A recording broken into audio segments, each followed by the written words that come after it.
Hi there, and welcome to another installment of The Inner Sanctum. I am your host, Izzy.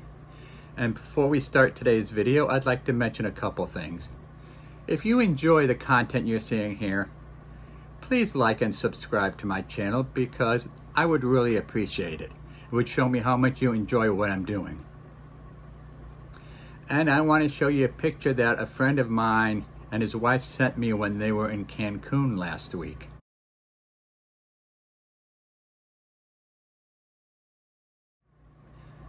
I guess I do get around, don't I? Today's video we were talking about two movies in one. That's Sleepaway Camp 2 and Sleepaway Camp 3. They were both released by Shout Factory on 4K, and about 10 years ago they released parts 1, 2, and 3 on Blu-ray, and all three of them had many extras. First of all, I'm going to be talking about what both parts 2 and 3 have in common, and then I'm going to talk a little bit about each one separately. And there will be a few spoilers, as I will be talking a little bit about the kills in the movie, so in case you haven't seen either one, be aware. Now, the gentleman who wrote part 1 came in with a script for part 2, but the producers didn't like the script. They thought it was too dark, so they offered to buy the rights to Sleepaway Camp from him, and since he needed the money for other things, he said okay. And then you had the same director and writer for parts 2 and 3, and they're a little on the comical side. Not too much. I don't know if you could actually consider them horror comedies, but they do have a comedic element to them, but not too much. Not as much as Child's Play 4 and 5, which I think went way too far, and they just weren't good entries into the franchise. But they're not as comical as, say, what Larry Drake does in Dr. Giggles. Like, he'll make a stupid joke after he kills somebody. Now, don't get me wrong. I absolutely love Dr. Giggles. It's one of my favorite horror movies, but it's not like that. It's a little bit of comedy in there, and it's fun. And what makes it fun is the actress who plays Angela, Pamela Springsteen, who happens to be the sister of Bruce Springsteen. And I heard when they were auditioning for the role of Angela, as soon as she came in and auditioned, the director said, "Send all the other actresses home. We got the perfect one." And in both movies, they talk about the song, "I'm a Happy Camper." Now, I'm sure none of you know that song, right? I do! Well, maybe later, Angela, at the end of the video if we have time, okay? And both movies were shot in a total of 6 weeks total. 3 weeks for the first one and 3 weeks for the second one. And by the time they got to part 3, it was a little colder outside, so that's why you see them wearing long sleeve shirts and pants and stuff like that. Now, in the 80s, they had a group of young actors in their 20s that were affectionately known as the Brat Pack. So in part 2 of Sleepaway Camp, they gave the characters the first names of the people in the Brat Pack. What I also think is fun and interesting about her killings is that not all of them, but for most of them, she kills them because she feels they are morally reprehensible. For instance, if someone is having sex outside of marriage, she calls them a fornicator and has to do away with them. And she disguises herself as a counselor in part 2, and after she kills somebody, she tells the head of the camp that she had to send them home. And at the beginning of part 3, she does away with one of the girls who is going to camp and disguises herself as one of the campers. One of the best kills in part 2 is a little bit kind of gory slash sick, if you really try to imagine it. I mean, it's not like you see body parts like in Terrifier movies. It's when Angela shoves a girl's head in a dirty latrine that's filled with leeches and all, and then she shoves her whole body in there and she drowns her in the latrine. So if you really think about that, it's kind of gross, but it's also fun. I love it. I mean, you know, it's one of the best kills in the movie. And most of the kills happen, of course, at night, like in most horror movies. And as you can see, I am a super fan of the movie. See, I also have this.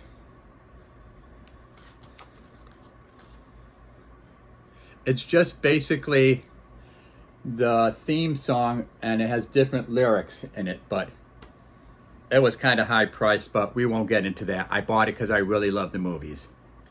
I didn't get them from Shout Factory, which unfortunately would have been nice because you get a poster of the second and third movie in there. But the bad thing with the poster is it was a two-sided poster.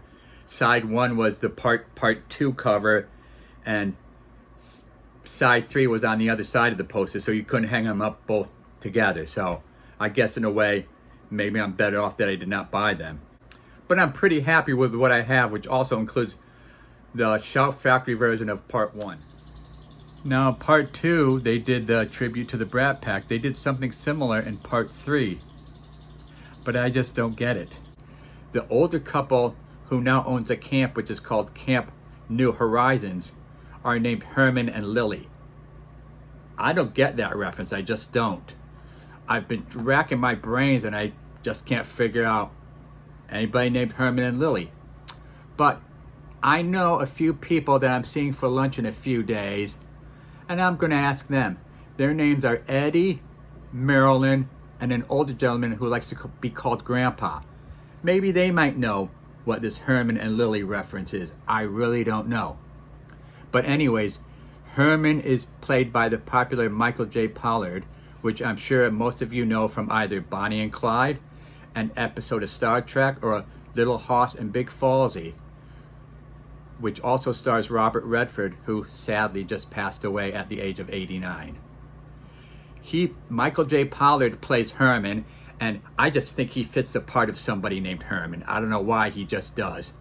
And he's there in the tent getting it on with one of the campers, and Angela comes in, and I think it's funny because he comes running out of the tent in just his long johns and his pants pulled down to his ankles, and he's complaining about how his wife doesn't do anything with him anymore, and Angela is chasing him around the tent that way, and I just think it's hilarious.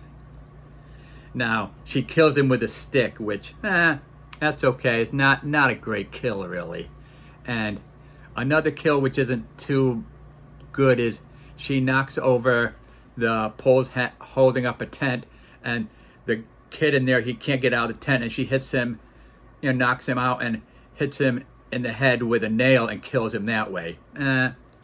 Wasn't the greatest kills, but two of the great kills are she kills Herman's wife, Lily, by throwing her in a pit of garbage bags, burying her up to her head, and killing her with a lawnmower. And another gal, she kills by hooking her up to a flagpole, hoisting her up all the way to the top of the flagpole and dropping her down until she goes splat. And that's great. But they had to do some editing on the gore, or it would have been rated X, because at the time there was no NC-17, so they thought it needed an X, so they had to cut out some of the gore, such as after the girl hit the pavement from the flagpole, they actually had some pig's brains they put on the ground there to simulate her brains, but they said one of the ladies at the MPAA who was doing the ratings got violently ill, so they had to cut that scene out.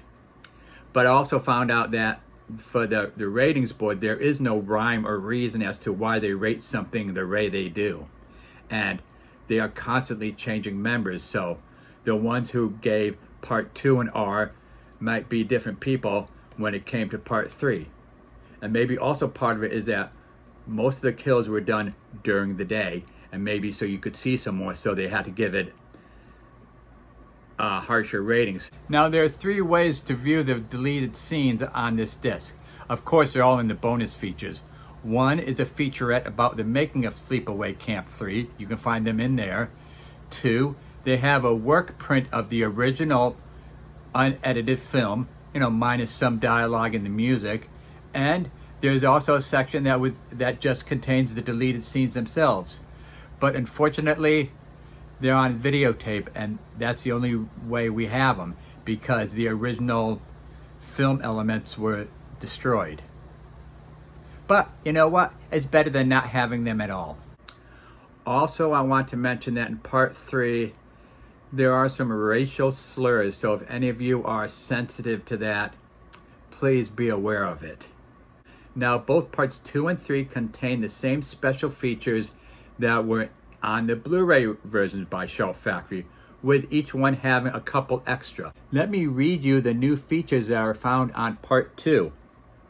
Return to Sleepaway Camp 2, looking at the making of the film with counselor Jeff Hayes, author of Sleepaway Camp, making the movie and reigniting the campfire. New, I'm a Happy Camper interview with actor Brian Patrick Clark. New, Camp Carnage, inside the makeup effects, interview with special makeup effects artist Bill Johnson. On part 3 you have Return to Sleepaway Camp 3, looking at the making of the film with counselor Jeff Hayes, author of Sleepaway Camp, making the movie and reigniting the campfire. New, weeding out the bad, inside the stunts interview with stunt coordinator Lonnie Smith Jr., and also Angela's greatest hits inside the Sleepaway Camp songs, interview with songwriter-performer John Alton. The book about Sleepaway Camp reigniting the campfire is this book right here. It's a very good book and it's a very easy read. If you really love the Sleepaway Camp movies, I would highly recommend getting this. Now, parts 2 and 3 were taken from the interpositives of each film because they don't have the original camera negatives. And it says so right on the back of the 4K discs.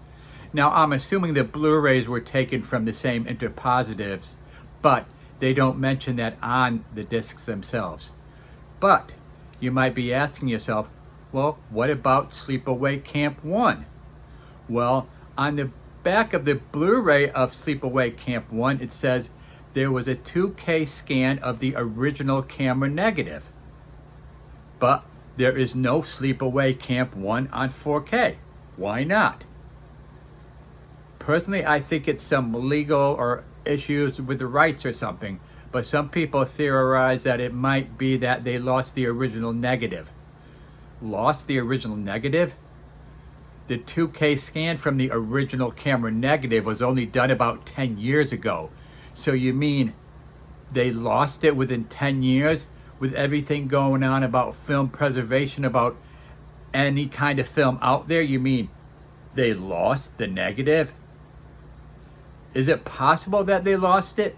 Yeah, it's possible, but I doubt it. But hopefully someday it will resurface and Shout Factory can release part 1 on a nice 4K disc. Now, would I recommend people buying these two? Now, if you only have the Sandpiper editions that came out, I believe, last year, then yes, I would recommend these because they are a bit of an upgrade, and the Sandpiper editions don't have any extras. They're bare bone releases. But if you already have the Shout Factory Blu-rays from about 10 years ago, you can get them now if you want, but you could also wait for a sale. Because Shout Factory sometimes has a sale, and if they don't, they'll always be there for a while, and you can wait to buy them. I mean, you know, there is a little bit of an upgrade on the movies, but it's not enough where you have to say, oh wow, it's that great of an upgrade, I have to get it, I have to get it. No. I would wait a while unless they're your all-time favorite movies and you just want to own them on the best format that you can. Then go ahead, buy them, and enjoy them. Now I have a question for you. What did the movies The Boys in the Band, Night of the Juggler, Angel, and All That Jazz have in common?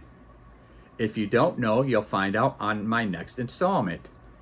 If you do know, then you will know what or who I will be talking about in my next video. And until then, I'm sorry, Angela, we ran out of time here on the Inner Sanctum. So, I'll see everyone next time.